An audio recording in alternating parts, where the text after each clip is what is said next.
Good morning class, welcome in your business studies video. Business studies के अंदर हम लोग हमारा कंट्रोलिंग चैप्टर कर रहे थे और हमारा लास्ट टॉपिक रह गया था इस चैप्टर का, that is your relationship between planning and controlling. So आज हम लोग हमारा लास्ट टॉपिक पढ़ते हैं इस चैप्टर का कि प्लानिंग और कंट्रोलिंग के बीच में क्या रिलेशन है। डिफरेंस नहीं पढ़ना, हमें रिलेशनशिप पढ़नी है इन दोनों के बीच में। सो प्लीज बहुत ध्यान से सुनिएगा क्लास। सबसे पहले ये क्या बोल रहा है, planning and controlling are irrespective twins. ये दोनों एक तरह से ट्विंस हैं, किसके लिए? मैनेजमेंट के लिए। प्लानिंग के बिना कंट्रोलिंग किस चीज की करोगे, और अगर कंट्रोलिंग नहीं करोगे तो जो आपका प्लान आपने बनाया है वो फेल हो जाएगा, है ना। कितना बड़ा लिंक दोनों के बीच में। वही वो बोल रहा है कि ये दोनों एक तरह से ट्विंस होते हैं मैनेजमेंट के। They both are very closely related. ये दोनों बहुत क्लोजली रिलेटेड है। कैसे हैं, अब हम इसके रिलेटेड 4 पॉइंट्स में देखेंगे किस तरीके से ये इंटर रिलेट करते हैं, किस तरीके से ईच रिलेटेड है। देखिए क्लास, वेरी क्लोज है। सबसे पहले नेचर एंड कंसेप्ट की अगर मैं बात करूं तो प्लानिंग के अंदर deciding in advance what is to be done and how is to be done. इसके अंदर हम लोग ये देखते हैं कि हमें एडवांस में क्या चीज करनी है और what is to be done, क्या करना है, and how it is to be done, और कैसे करना है। ये हमारा ऑब्जेक्ट कंसेप्ट है, नेचर है हमारे प्लानिंग का। वहीं पे कंट्रोलिंग का क्या है, keep a check that everything is performed according to plan और नॉट। ये देखना, कंट्रोलिंग के अंदर चेक रखना, आंखें गड़ाए रखना कि हाँ हर काम, एवरीथिंग परफॉर्म्ड, हर काम हमारे प्लान के अकॉर्डिंग हो रहा है या नहीं हो रहा। दोनों का ये नेचर है, ये कंसेप्ट है। If deviations take corrective steps, और अगर हमें डेविएशंस दिखते हैं कंट्रोलिंग में कि जो हमने प्लान करा था वो प्लान के अकॉर्डिंग हम लोग हमारे स्टैंडर्ड्स नहीं अचीव कर पा रहे हैं, डेविएशंस आ रहे हैं, तो हम लोग उसी टाइम पे करेक्टिव स्टेप्स उठाएंगे to bring work on track, ताकि हमारा काम जो है वो ट्रैक पे आ सके। Hence, controlling is done for right and timely implementation of plan. Controlling क्यों की जाती है?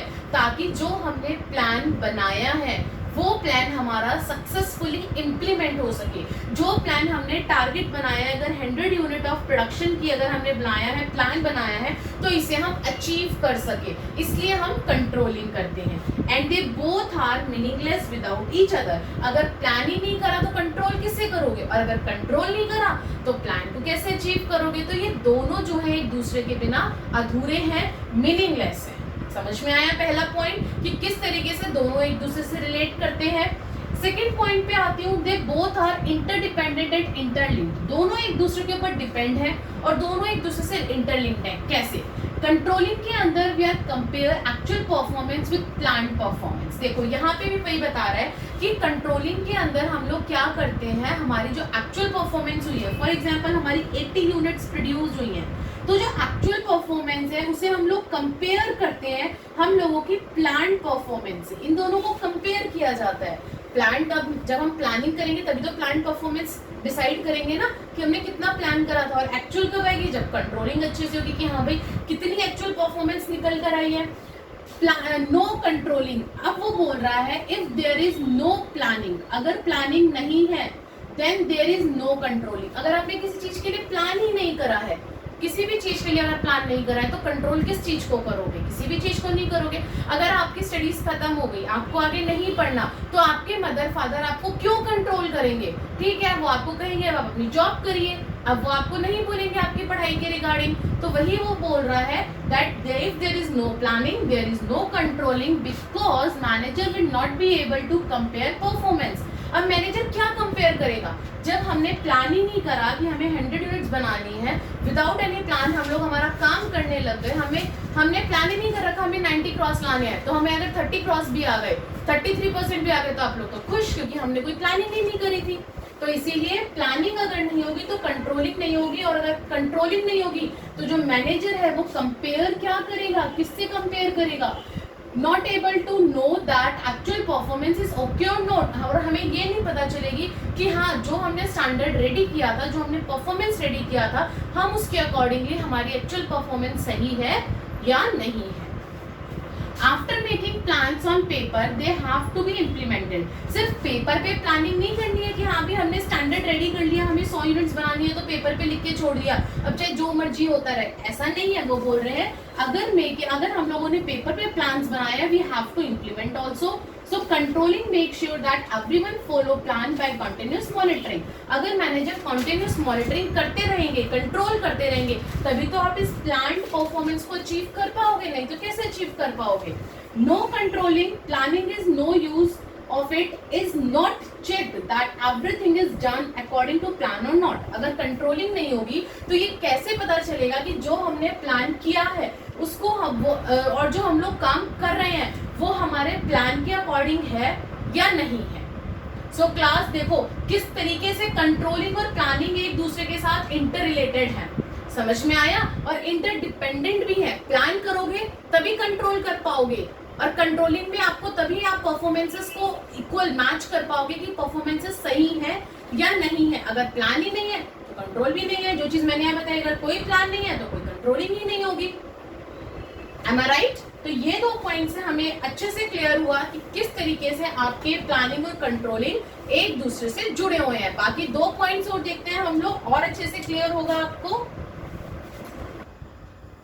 यस क्लास, थर्ड पॉइंट क्या कह रहा है? They both are backward looking as well as forward looking.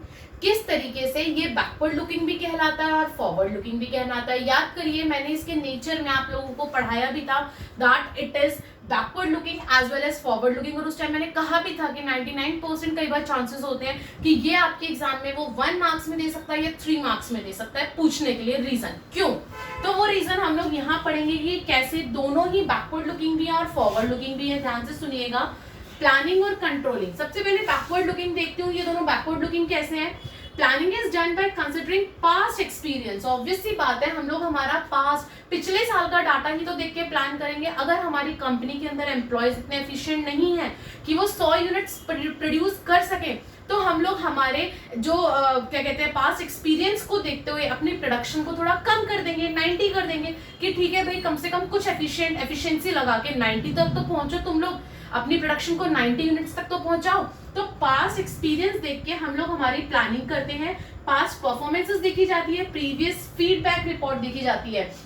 ये भी हो सकता है, जरूरी नहीं है कि हम लोग अपने यूनिट्स को कम कर दे, हो सकता है हम अपने वर्कर्स को चेंज कर ले, हमारे वर्कर्स के अंदर एफिशिएंसी ना हो, बन सकते हैं फीडबैक रिपोर्ट के हिसाब से, लेकिन हमारे वर्कर्स जो है वो इनएफिशिएंट हो या हमारी मशीन्स खराब हो, हम अपनी मशीन्स को चेंज करेंगे। तो इट्स डिपेंड कि हम लोग पास्ट में क्या कर आए और हमारी फीडबैक रिपोर्ट क्या कहती है of controlling function, controlling function की। उसी तरीके से हमने प्लानिंग में बैकवर्ड देखा, कंट्रोलिंग में कैसे देखते हैं? Managers look back to previous years performance to find out deviation from planned performance. Controlling कैसे पीछे देखते हैं? प्लान परफॉर्मेंसेस के लिए पीछे देखता है। प्लान कितनी करी थी उसके लिए तो हमें बैकवर्ड जाना पड़ेगा प्लानिंग में कि हाँ भाई हमने प्लानिंग में कितनी परफॉर्मेंसेस, कितनी हमने आउटपुट अपना स्टैंडर्ड रखा था कि हमें मेंटेन करना है। So that's why controlling is also your backward looking. Clear है? फॉरवर्ड लुकिंग कैसे है दोनों वो देखते हैं। प्लानिंग फॉरवर्ड लुकिंग कैसे है? Planning is prepared for future. Planning हमेशा फ्यूचर के लिए की जाती है, दैट इज वाई सबसे बड़ा इसका मेन वो है कि ये फ्यूचर के लिए करते हैं, इसलिए फॉरवर्ड लुकिंग है। It involve looking in advance, making plans, policies for best utilization of resources in future. इसको जो हम प्लानिंग को जो हम प्लान करते हैं ना, जो प्लान बनाते हैं वो फ्यूचर के लिए बनाते हैं। पॉलिसीज, अपनी रूल्स जो बनाते हैं वो सारे हम लोग फ्यूचर के लिए बनाते हैं। So that's what is a forward looking कि हाँ भाई इन फ्यूचर हम लोग किस तरीके से हाँ एफिशिएंटली और कम से कम यूटिलाइजेशन करके रिसोर्सेज के हम लोग हमारे गोल को अचीव कर सके। उसी तरीके से आपका कंट्रोलिंग कैसे फॉरवर्ड लुकिंग है?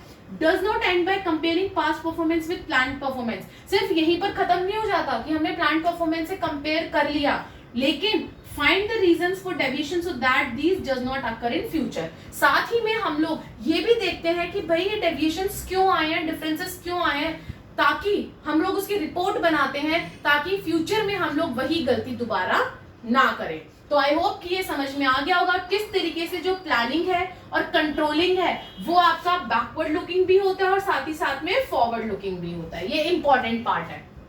आगे बढ़ती हूँ, फोर्थ पॉइंट आपका। अब मैंने 3 पॉइंट्स आपको बता दिए किस तरीके से प्लानिंग और कंट्रोलिंग एक दूसरे से इंटर रिलेटेड है, किस तरीके से दोनों के बीच में एक अच्छा रिलेशन है। लास्ट पॉइंट पे बढ़ते हैं हम लोग। प्लानिंग इज प्रिस्क्रिप्टिव है, where controlling is evaluative.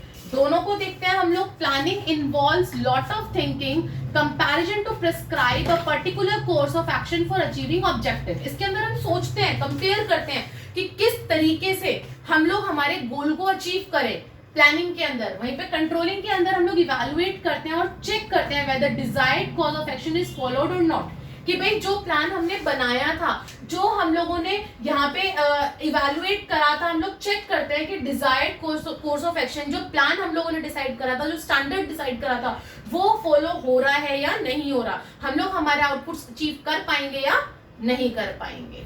So class, I hope कि ये टॉपिक आपको अच्छे से क्लियर हो गया होगा। हम लोगों ने 4 पॉइंट उठाए थे जिससे आपको ये टॉपिक अच्छे से क्लियर हो।